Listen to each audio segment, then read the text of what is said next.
மதி அழுதுகிட்டே திண்ணையில உட்கார்ந்துட்டு இருக்காங்க. அவங்களுக்கு துணியா வெளியே வர்ற மலரு, மதி என்ன மன்னிச்சிடு மதி, நான் கேக்குறது உனக்கு தப்பா கூட தெரியலாம். ஆனா இந்த நேரத்துல என்னால எதுவும் பேசாம இருக்க முடியல. நான் உனக்காக அந்த இடத்துல சப்போர்ட் பண்ணி பேசியிருக்கணும். ஆனா நான் அமைதியா பேசாம இருந்துட்டேன். இது என்னோட தப்புதான் மதி, நான் இல்லைன்னு சொல்லல.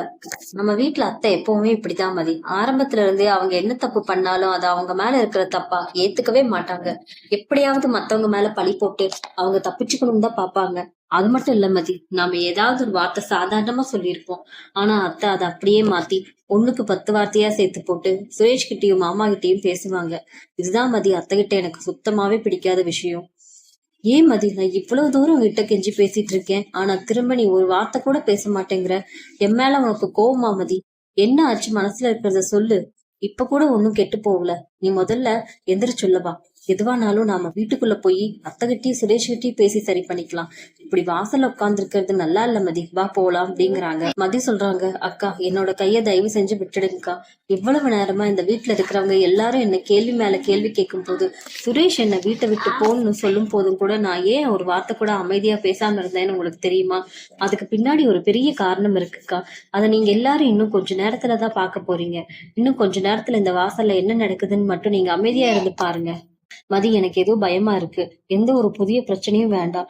நாம அப்படியே ஸ்மூத்தா வீட்டுக்குள்ள பேசி முடிச்சுக்கலாம். நீ பிடிவாதம் பிடிக்காம முதல்ல உள்ளவா மதிங்கிறாங்க. அப்ப சுரேஷ் மோட்டார் சைக்கிள் எடுத்துட்டு வர்றாரு. அழகுமதி, நான் உங்ககிட்ட கிளம்பும் போது என்ன சொல்லிட்டு போனேன்? நான் வேலை முடிஞ்சு வர்றதுக்குள்ள இந்த வீட்டை விட்டு நீ உன் சொந்த வீட்டுக்கு போயிருக்கணும்னு சொன்ன இல்லையா? என்ன அவ்வளவு திமிரு உனக்கு? பிடிவாதம் பிடிக்கிற, இங்கேயே உட்கார்ந்துகிட்டு இருக்கியா அப்படிங்கிறாரு.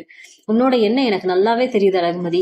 இங்க இருக்கிறவங்க எல்லாரும் வேடிக்கை பார்க்கணும், நம்ம வீட்டை பற்றி தப்பா பேசணும், நம்ம வீட்டுல இருக்கிறவங்க எல்லாரையுமே அசிங்கப்படுத்தணுங்கிறதுக்காக தானே நீ வேணும்னே இங்க வந்து உட்கார்ந்துட்டு இருக்க. உன்னோட இந்த பிடிவாதத்தை என்கிட்ட காட்டாத. முதல்ல இங்க இருந்து எந்திரிச்சு வெளியே போ அப்படின்னு சொல்றாங்க. மலரு சுரேஷை தடுத்து நிறுத்தி, சுரேஷை முதல்ல அவ கைய விடு. நீ என்ன பண்ணிட்டு இருக்கன்னு உனக்கு புரியுதா? ஒரு பொம்பளை புள்ளைய இந்த நேரத்துல வீட்டை விட்டு வெளியே அனுப்புனதே முதல்ல வீட்டுல செஞ்ச பெரிய தப்பு. அத உன்னோட அம்மாவும் அப்பாவும் செஞ்சிருக்காங்கன்னா நீ அவங்களுக்கு புத்தி சொல்லாம வந்த வேகத்துல அவ கைய புடிச்சு வெளியே தளறியே. நீ எல்லாம் ஒரு போலீஸ் தானா சுரேஷ்?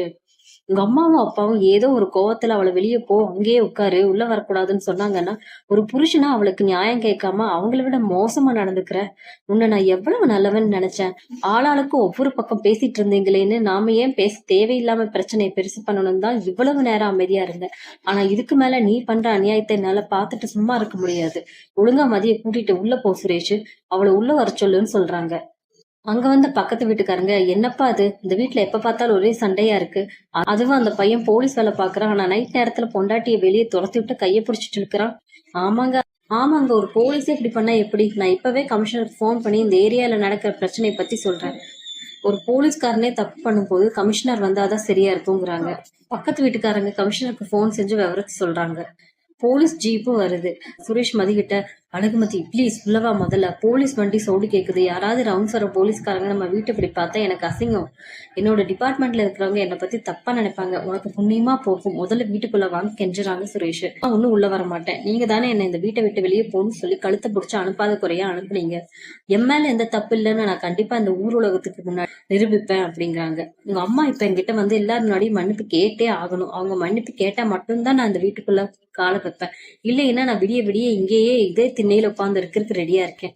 நான் நியாயத்துக்காக நிக்கிறேன், யாருக்கும் பயப்பட மாட்டேங்கிறாங்க அழகுமதி. சுரேஷ் உடனே, அழகுமதி உன்னோட திமிரு மட்டும் எப்பவும் அடங்கவே மாட்டேங்குது. எங்க அம்மா எந்த தப்பு பண்ணல, உன் மேலதான் தப்பு இருக்கு. நீ அம்மாவை எதிர்த்து பேசினதுனாலதான் உன்னை வீட்டை விட்டு வெளியே போன்னு சொன்னேன். நீ பண்ண தப்பு மறைக்க பாக்காத அப்படிங்கிறாங்க. அதுக்குள்ள கமிஷனர் வந்துடுறாரு. இந்த நேரத்துல நீங்க என்ன சார், என்ன விஷயம்னு கேக்குறாங்க சுரேஷ். என்னமா விஷயம்? இந்த நள்ளிரவு நேரத்துல எதுக்கு வெளியில உட்காந்துருக்க, என்ன பிரச்சனைங்கன்னு கமிஷனர் மதிய கேக்குறாங்க. சார், நான் எந்த தப்புமே பண்ணல சார். நான் யார்கிட்டயும் தேவையில்லாம எந்த ஒரு கெட்ட வார்த்தையும் பேசல, தப்பாவும் நடந்துக்கல சார். ஆனா இந்த வீட்டுல இருக்கிறவங்க என் மேல இல்லாததையும் பொல்லாத சுரேஷ் கிட்ட தப்பா சொல்லி என் மேல தப்பு இருக்குன்னு நம்ப வச்சிருக்காங்க சார். அவங்க பேச்ச கேட்டுட்டு சுரேஷ் என்ன நடுராத்திரியில வெளியே விட்டு துரத்திட்டாங்க சார். நீங்க தான் இந்த வீட்டுல இருக்கிறவங்களை கூப்பிட்டு விசாரிச்சு எனக்கு நியாயம் வாங்கி தரணும் சார்ன்னு சொல்றாங்க.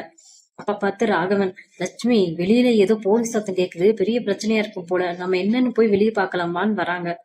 ஐயோ, என்னடா இது, நைட் நேரத்துல போலீஸ் வந்திருக்கு, சுரேஷ் வேற வெளியே நிக்கிறான். ஒருவேளை போலீஸ் கேக்குற கேள்விக்கு நம்ம எல்லாம் உண்மை உளறிடுவோமா, என்ன பண்றதுன்னே தெரியலையேன்னு அவங்களும் வெளியே வராங்க.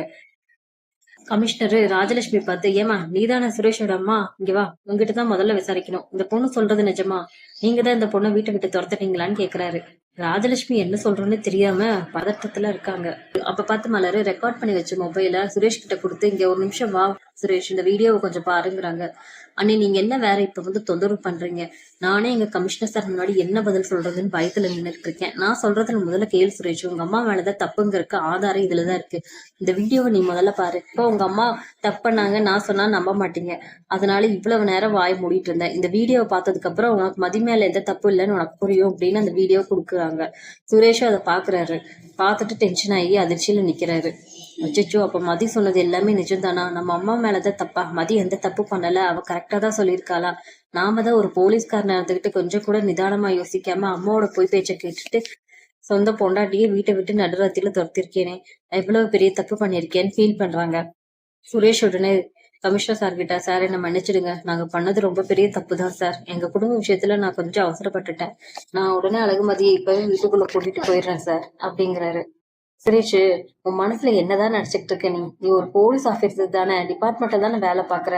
நியாயம் எந்த பக்கம் இருக்கு அநியாயம் எந்த பக்கம் இருக்குன்னு பார்த்து பேச உனக்கு தெரியாதா? ஒரு சாதாரண வீட்டு பிரச்சனை, உன்னோட சொந்த குடும்பத்துல நடக்கிற ஒரு சின்ன சண்டையை கூட உன்னால நடுநிலையா நின்று தீர்க்க முடியல. நீ எல்லாம் ஒரு போலீஸ்காரனா? நீ இப்படி ஒரு போலீஸ்காரனா இருந்துகிட்டு இந்த நாட்டுல இருக்கிற மத்தவங்க பிரச்சனையெல்லாம் எப்படி தீர்த்து வைப்ப சொல்லு. உன்னை நினைச்சா எனக்கே அசிங்கமா இருக்கு சுரேஷ்னு சொல்றாரு.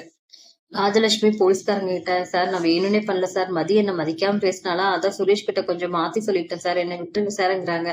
ஏமா நீ பண்ணது எவ்வளவு பெரிய தப்புன்னு உனக்கு புரியுதா? இல்லாததை எல்லாம் சொல்லி ஒரு பொண்ணோட வாழ்க்கையே விளையாடி இருக்க. நீ பண்ண தப்ப நீ ஒத்துக்கிட்டே இல்ல அப்படின்னா ஒழுங்கா இப்பவே மதி முன்னாடி போய் நில்லு, மத்த எல்லார்கிட்டயும் முன்னாடி போய் நான் மன்னிப்பு கேளுமாங்கிறாங்க. ராஜலட்சுமி அழகுமதி கிட்ட போய், என்ன மன்னிச்சிடு அழகுமதி, நான் பண்ணது எல்லாமே பெரிய தப்பு தான். உன்னை பத்தி சுரேஷ் கிட்ட தப்பா பேசினது என்னோட தப்பு தான், மன்னிச்சிடுங்கிறாங்க.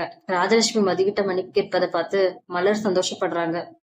பாடா பரவாயில்லையே, இந்த மதி இவ்வளவு பெரிய பிடிவாதக்காரியா இருந்தாலும் அவ பக்கம் நியாயம் இருந்ததுனால அவ இன்னைக்கு ஜெயிச்சுட்டா. ஆனா நான் இத்தனை வருஷமா இந்த வீட்டுல இருக்கேன். இந்த வீட்டுல இருக்கிறவங்க எனக்கு எந்த அநியாயம் செஞ்சாலும் பயந்து பயந்து திரும்ப ஒரு வார்த்தை கூட பேசாம அவங்க சொல்றதுதான் சரின்னு கேட்டுக்கிட்டு எல்லா வேலையும் செஞ்சுக்கிட்டு இருக்கேன். இதுக்கு மேலேயாவது நான் சும்மா இருக்க கூடாது.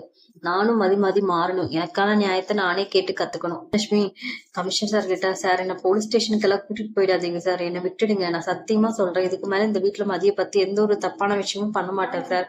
அவங்க கிட்ட எந்த சண்டைக்கு போக மாட்டேன் சார் சொல்றாங்க.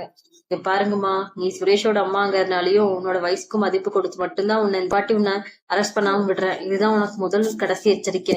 அடுத்த தடவை இந்த வீட்டுல இருந்து மதிக்கு ஒரு சின்ன பிரச்சனை கம்ப்ளைண்ட் வந்தாலும் இல்ல நைட் நேரத்துல அவ வாசல்ல வந்து உட்கார்ந்தாலும் நான் சுரேஷோட அம்மான்னு பார்க்க மாட்டேன். உன்னை அரெஸ்ட் பண்ணி ஜெயில் கம்பி என்ன வச்சிருவேன், ஜாக்கிரதாங்கிறாங்க. ராஜலட்சுமி ரொம்ப நன்றி சார், ரொம்ப நன்றி, இனிமே எந்த தப்பும் நடக்காது சார்ங்கிறாங்க. இனிமேலாவது புருஷ லட்சணமா நடந்துக்கோ சுரேஷ், மதிய கையை பிடிச்சி மரியாதையா வீட்டுக்குள்ள கூட்டிட்டு போறீங்க சார் அப்படின்னு சுரேஷ் மதிய உள்ளவா மதியன்னு கூப்பிட்டு போறாங்க.